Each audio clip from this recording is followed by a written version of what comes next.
Hej, vi leder efter nogen, der laver parkour. Det er jer, der er planetforskerne, ikke også? I er heldige, fordi jeg er universets bedste parkourtræner, og I er ankommet her til vores træningslokale. Anders, så prøv at komme herind. Så laver vi noget, der hedder en cat leap. Det vil sige, at man springer op den her væg og hænger på den. Hop. Ja! Hvor er I sej, mand? Sådan der, og så af. Godt gået. Parkour. Laura. Parkour. Ja.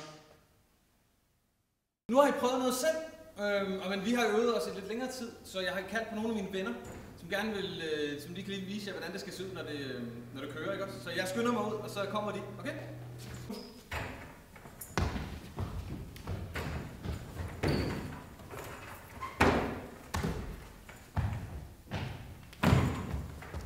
Det var vist lidt sværere, end hvad de troede var. Ja, men det de lige har gjort, det var jo meget svært end bare svært.